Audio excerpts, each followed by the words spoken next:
Oke, kami lanjutkan diskusi pemirsa. Saya langsung bawa ke Prof. Wiwi. Prof. Wiwi, langsung saja. Sebenarnya makna Presiden Joko Widodo menyatakan saya ingin menjadi jembatan untuk semua dan juga kemudian pertemuan antara Surya Paloh dan juga Jokowi kan nggak mungkin hanya seperti Sami tadi, cuma makan bakso saja biasa gitu loh, Prof. Iya, pasti ditarik ke makna politik ya.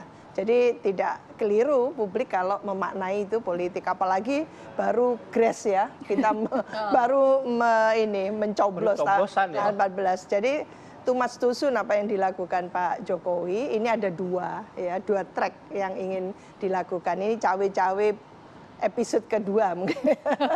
Jadi cawe-cawe sebelum coblosan, ini cawe-cawe setelah coblosan. Kayaknya sempurna cawe-cawenya Pak Jokowi ini. Jadi tidak hanya memikirkan bagaimana nanti koalisi, tapi di rezimnya juga tidak tertutup kemungkinan Pak Jokowi mau tidak mau harus menghadapi ketidakpuasan dari masyarakat yang mengatakan bahwa pemilu ini penuh gitu ya, tantangan penuh katakan cara-cara yang distortif ya, yang menyimpang, melanggar dan sebagainya. Ditemukan ada fakta hukumnya dan itu kemungkinannya tidak hanya diproses secara hukum tapi juga di ranah institusi politik yang namanya DPR. Maka muncullah hak angket.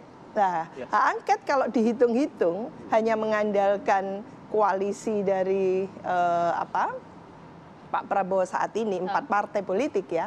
Kalau bersandarkan pada hasil pemilu 2019 kayaknya belum sangat mayoritas gitu. Nah, Prof, tapi kita sebelum ke sana, tapi kita sempat berbicara juga pada saat itu. Kita bicara pada konteks 2019 ketika berkompetisi tapi akhirnya bergabung, kita sempat bahas itu kan. Betul. Nah, apakah fenomena-fenomena ini juga mungkin juga terjadi saat ini gitu? Iya, jadi itu satu hal, makanya 2 track ini.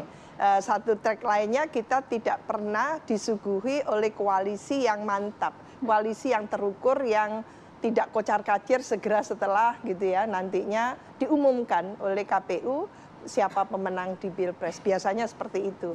Nah, maka ini pula yang menjadi kewaswasan masyarakat yang khususnya pemilu 2024 ini beda sebetulnya. Karena bedanya itu ada pelibatan yang luar biasa dari dunia kampus dalam hal ini, concern luar biasa terhadap proses kualitas pemilu kita gitu ya. Lalu juga penyampaian kekecewaan gitu ya, mengapa KPU sebagai penyelenggara ini kok seperti itu gitu ya. Jadi artinya hasil dari nantinya pemilu itu, Pilpres itu masih akan disangsikan itu. Mengapa? Karena institusi yang ini yang menyelenggarakan ini penuh stigma kan itu. Artinya parlemen ini kan cukup penting kan, karena kalau kita lihat koalisi dari Prabowo Gibran di parlemen kan sekitar 45%, belum menyentuh angka 50%. Dalam keadaan jembatan ini artinya untuk memperkuat koalisi tersebut.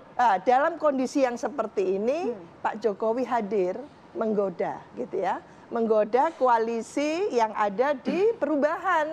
Yang paling bisa digoda ini. Kalau 03 ini kayaknya susah ini. Mungkin tergoda nggak? Berani menggoda Bu Mega kan gitu. Maka yang digoda Pak Surya Paloh. Mungkin tergoda nggak tapi kalau Pak SBY di sama Pak Jokowi? Dalam konteks SBY ya, ini. Surya Paloh. Nggak ada yang absolut dalam politik. Nggak ada yang absolut. Kalau bisa 2 kaki, main 2 kaki. Itu kan Bu Mega mengingatkan 3 kaki gitu kan. Oleh karena itu kita sanksi apakah nanti akhirnya Nasdem ditarik untuk menyempurnakan koalisinya Pak Prabowo Gibran gitu ya. Ini kan bukan Pak Prabowo, ini Pak Jokowi. Jadi Pak Jokowi ini luar biasa ini. Jadi baru kali ini kita menyaksikan presiden yang sangat concern gitu ya dan cawe-cawe langsung terhadap semua tahapan pemilu kita. Kak Saras, soal goda-menggoda itu tadi gitu kan, tapi semangatnya tadi Kak Saras sudah bilang kan dari awal gitu, dari awal bahkan sebelum ketika masa kampanye juga Pak Prabowo punya semangat yang sama. Nah, dalam konteks saat ini sambil menunggu nih hasil real count-nya KPU, apakah upaya-upaya untuk ya let's say menggoda gitu ya, itu juga actively dilakukan gitu. Artinya gini, tetap meminta aspirasi dari setiap parpol-parpol terutama kompetitor kemarin gitu. Pertama, kita kembali lagi masih, saya sepakat sebenarnya tadi yang disampaikan oleh Pak Taslim soal bahwa kita masih menunggu proses ya penghitungan ini belum selesai. Ya. Jadi Pak Prabowo pun juga sudah menekankan bahwa kita masih harus menunggu hasil dari rekap akhir di KPU. Dan itu baru sahnya itu kan 20 Maret. Ya. Jadi ini masih prosesnya ini masih agak panjang nih gitu. Jadi apakah terus ada negosiasi, ada manuver? Ini pernah disampaikan juga bahwa sebenarnya the ball is in their court. Bolanya itu ada di pihak mereka saat ini. Karena tentunya kita ke depan fokusnya udah mungkin pemikirannya satu mengamankan suara, memastikan bahwa memang betul apa yang sudah ada di exit poll, apa yang ada di quick count itu betul atau tidak. Jadi nunggu aja nih siapa yang mau bergabung tanpa mengajak. Untuk saat ini sikapnya tentunya masih kembali bukan persoalan, justru itu bagian nanti. Oke. Gitu. Sekarang ini kita masih fokusnya adalah bagaimana untuk memastikan C1 itu aman dan ini kan masih menunggu banyak daerah-daerah yang harus mengirimkan. Jangan lupa untuk daerah-daerah juga. Ya, dan ada juga yang harus mengulang, ada juga yang postpone karena force majeure kemarin dan itu seharusnya udah di hari Minggu ya. Tetapi ini masih ada beberapa hal yang tentunya harus menunggu untuk pintu masuk karena kita menghormati suara masyarakat, semua masyarakat. Jangan hanya yang di Jawa, jangan hanya yang ada di, walaupun di Jawa juga banyak sebenarnya yang harus menunggu ulang kemarin karena force majeure, karena banjir. Jadi kita menghormati semua suara masyarakat, oleh sebab itu tidak langsung gerasa-gerusu manuver politik itu tidak. Kalau dilihat Pak Prabowo pun juga langsung fokus kembali sebagai menteri. Jadi bagi-bagi tugas ya Mbak ya, Pak Prabowo menjaga suara, Pak Jokowi jadi jembatan. Oh enggak, kalau itu kenapa tadi saya senyum karena Pak Nasir juga menanyakan itu kenapa Sarah senyum-senyum. Sebenarnya senyum karena apa? Karena mungkin ada hal-hal yang disampaikan yang tidak bisa tersampaikan keluar, atau mungkin ada hal-hal yang disampaikan yang beliau pun juga nggak tahu apa yang disampaikan karena itu hanya antara. Saya pernah di posisi itu soalnya, yang dimana Pak Prabowo ketemu sama Pak Jokowi, kita ditanya sama wartawan, kagak tahu juga sebenarnya apa yang dibicarakan. Kenapa Prof? Iya, saya ingin ini menarik Singkat sebelum ke Pak Taslim. Iya, kan bukan Pak Prabowo yang melakukan. Yang ingin memecah konsentrasi ini kan Pak Jokowi, gitu loh. Jadi Pak Jokowi sedang berusaha untuk memecah konsentrasi 01 dan 03. Ini kan kemungkinan akan berkoalisi kan gitu. Nah kalau mereka tidak mau ditarik ke sana, lumayan. Saya lebih senang mereka menjadi oposisi. Karena check and balance itu sangat diperlukan. Demi ketatanegaraan kita, demi tatanan bahwa cabang-cabang kekuasaan itu mampu melakukan tugasnya secara secara efektif, fungsional. Karena pengalaman kemarin itu menunjukkan eksekutif heavy, kita menjadi seperti ini. Partai politik, maaf ini mengatakan, di sini juga saya mengatakan, baru kali ini saya menyaksikan partai politik sangat tergantung pada sosok seseorang. Jadi seolah-olah tidak punya semacam hak otonomnya sebagai partai politik, baik itu besar maupun yang sedang. Nah ini tentunya keprihatinan intelektual ya, yang saya ingin hasil pemilu ini betul-betul menjadi satu pembelajaran. Pak Jokowi mestinya memastikan gitu ya, bagaimana setelah coblosan ini betul-betul nantinya masyarakat itu menerima kemenangan siapapun itu dengan sangat respect.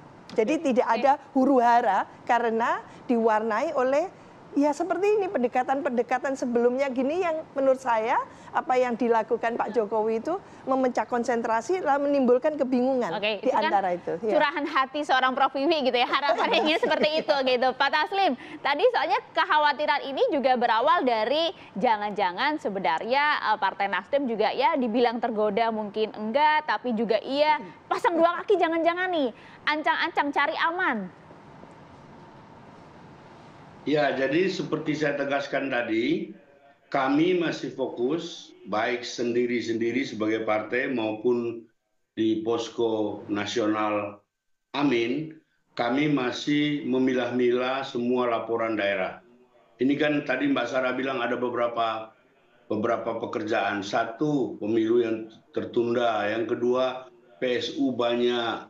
Yang ketiga, kecurangan. Kecurangan itu ada yang hanya muncul di medsos, tetapi faktanya memang kita juga terima banyak. Sebagian kita sudah lapor ke Bawaslu. kemarin kita sudah rapat di koalisi, kita sinkronkan, ternyata banyak kesamaannya. Jadi pekerjaan-pekerjaan yang seperti itu juga kita menunggu 20 Maret. 20 Maret pun nanti masih ada mekanisme menuju MK dan segala macam, tetapi yang sekarang lebih penting menurut saya adalah bagaimana 01 dan 03 ini bersama-sama melakukan perjuangan di parlemen. Kan 2 hari terakhir ini penggunaan berbagai hak DPR mulai muncul. Nah, kami sadar kalau hanya 01 itu percuma, 01 tidak cukup. Nah, kalau ada keseriusan seperti yang dikatakan Pak Ganjar, ayo sama-sama. Tetapi dalam beberapa kasus di DPR justru kami terhalang karena itu. Kami terhalang karena itu, kami nggak bisa mencapai 50 tambah 1 karena 03 ternyata ragu-ragu. Karena semua itu kan ada di mejanya Ibu Ketua DPR. Ya. Jadi yang paling penting menurut saya kita tenang menghadapi semua, menyelesaikan semua PR-PR kita ini seperti dikatakan Mbak Sarah tadi.